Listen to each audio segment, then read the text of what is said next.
What's up everyone? In this video we are going to be doing some wiring. I don't think we're going to get all of it done, but there's a lot to do, so stay tuned.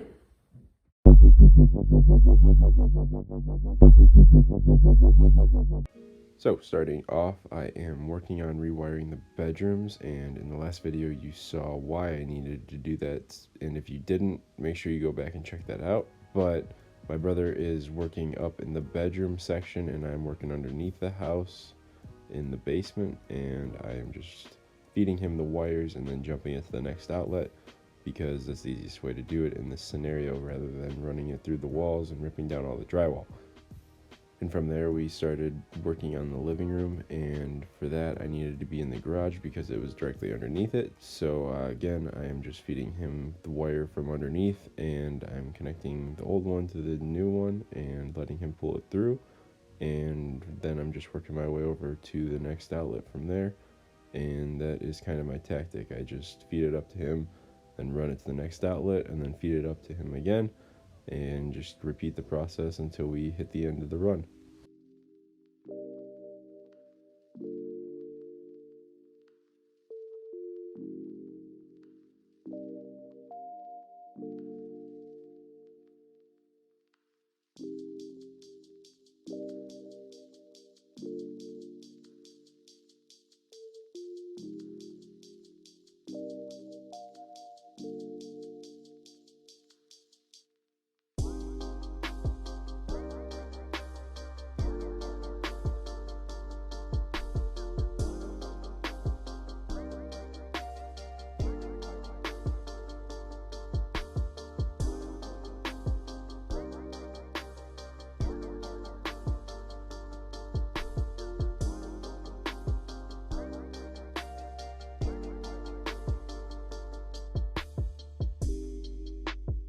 So working in the kitchen, I started putting up outlets, and I'm going to begin wiring them here soon. But before I do that, I'm going to kind of explain exactly what I'm going to do and mess up that I just had.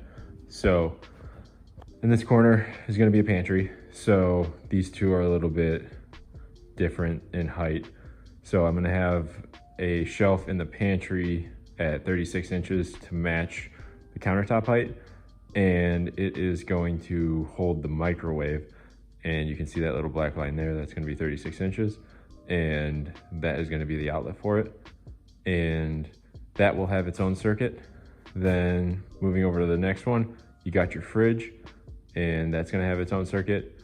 And in this corner here, you got your first outlet that's going to be on a countertop. So you can kind of see up top, the fridge is going to end here, and then you're gonna have, those are just for my uppers, but you're gonna have an outlet there, an outlet right around the corner from that, and then you're going to have an outlet down low because that's where the dishwasher is gonna be, right next to the sink. And then above it is gonna be a light switch, which is gonna go to a light there. We're gonna get rid of those ones, but we're gonna have a light in the ceiling right above the sink to shine down on it. And then we're gonna have another outlet right next to that because there's gonna be a little bit more counter space. And moving further down the line, you've got your stove, and it's gonna be a gas stove. So we need a 120 outlet there, which is gonna be on its own circuit, and then 2 more outlets to finish it off.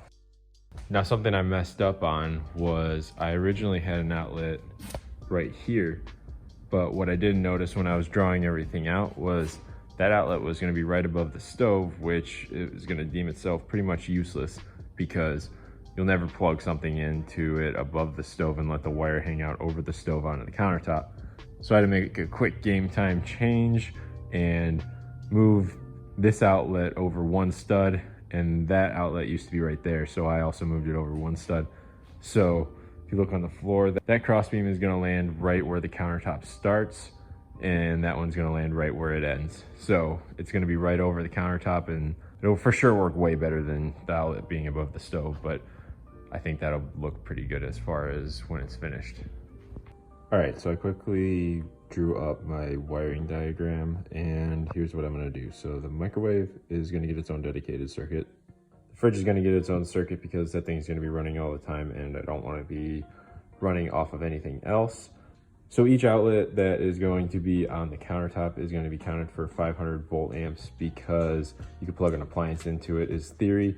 So each one is going to account to be about 4 amps or so. And you only want to use 80% of your circuit that you're going to be using. And I'm going to be using a 15 amp circuit. So I can put 3 outlets on each circuit theoretically. Now, it's probably never going to go up to that amount. For this first outlet, I'm going to connect it to the third one, which is just past the window in this scenario. And that's because if I ever trip it, I want to be able to use this other circuit and still be able to plug into if I ever need to for whatever reason.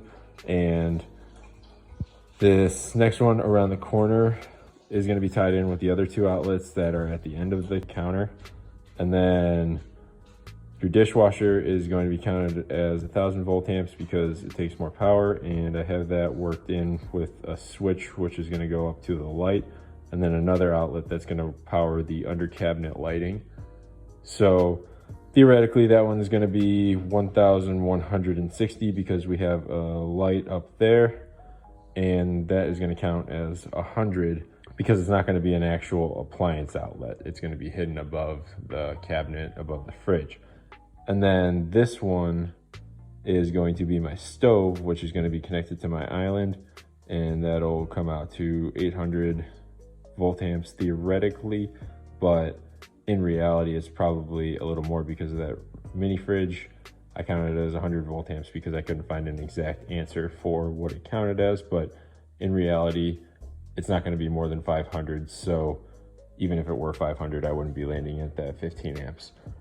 Now things are a little different if you're going to be doing outlets in a living room or a bedroom because they're not going to be taking on appliances. The stuff that you're going to plug into them essentially is just going to be a lot less power than what you would find in your kitchen. So you can add way more outlets to those, and I'm going to kind of show you exactly what I mean by that. So in the living room, I have 1, 2, 3, 4, 5, 6 outlets on this, and then I'm gonna have convenience outlets on the outsides.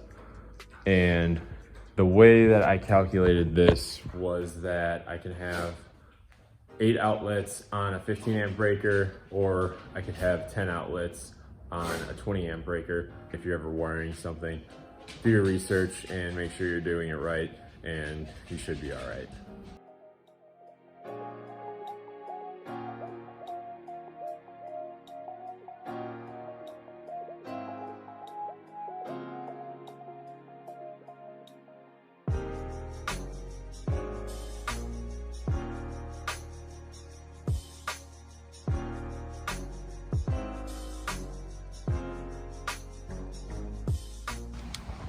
So quick explanation of what I just did was I wired a GFI to the outside because if anywhere that's supposed to be wet, you're supposed to have a GFI. And what happens is if something trips that, or if it gets wet for whatever reason, it's going to trip the outlet and not the breaker.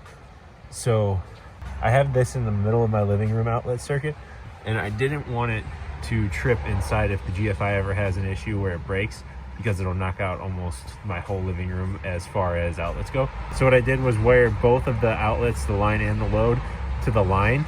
So if this outlet ever trips, it allows the rest of the circuit inside to continue having power. And then if there is a real problem, it'll trip the actual breaker inside. But if this trips in, say, like the middle of winter outside and I don't even notice, it'll trip out almost the whole living room circuit inside. So that's why I did that, and I just tested it and it worked.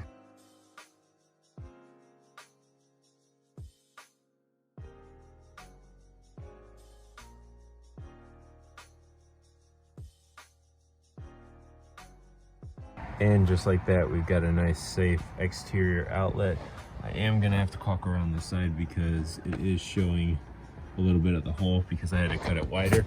But if you look, everywhere else is sealed up.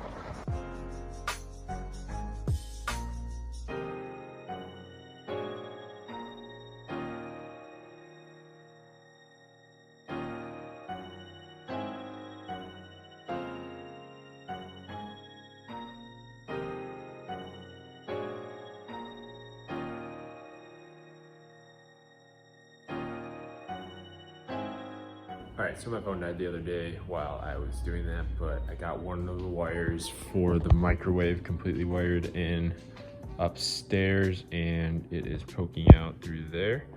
And you can see the next wire that I started to run, and it's gonna follow the same path and swing up to the fridge. And so I'm currently doing all this wiring alone, and I kind of have a setup to where it allows me to do it alone. So what I am doing is I have a spool of wire sitting on a rod, and then I have it shooting up right to where I need it up in the kitchen. Since that spool is on a rod, I can just pull from up in the kitchen and it'll give me extra wire that I need. And then once I have it set up there, I am taking it and stretching it all the way over to the electrical panel. And then I'm giving it a little bit extra, as you can see, and I am just cutting it. And this is the microwave line. It should be more than enough wire to get all the way over there. So I'm gonna get on working on that, and hopefully I can finish all the wiring in the kitchen today.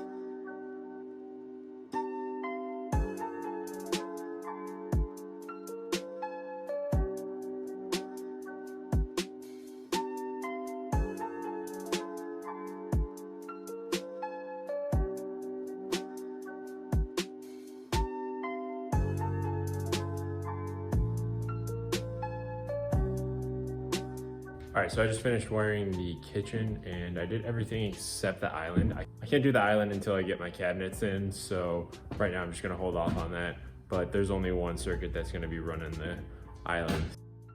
So I'm gonna leave it at that, and if you like this video, make sure to hit that like button, and if you wanna see more of what I'm doing and all the work that's gonna be done to this house, make sure you subscribe, because that's gonna be the easiest way to get any sort of notification as to when I put new videos up. But otherwise, I'm gonna leave it at that, and I will catch you in the next one.